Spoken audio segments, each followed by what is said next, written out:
Hello everyone, how to tutors back with another new video, and in this video I will guide you or explain you every feature on QANDA AI homework assistant application. So you can see here you need to create your account first, then you'll get this interface like this.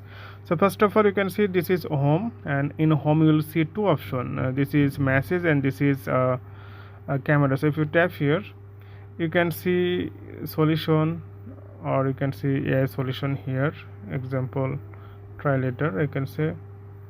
And you can see multiple ask a question. You can see here if it's single question, multiple question. So this is one thing. And if you ask anything by text, you can see here, you can write something.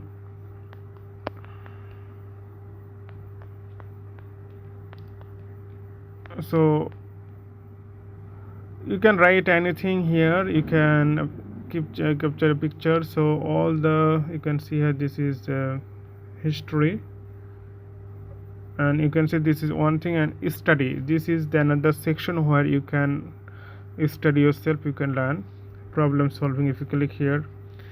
Or you can see here check answer, you can check answer.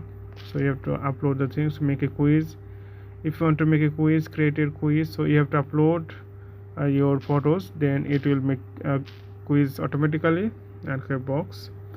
And teacher question and answer, translation.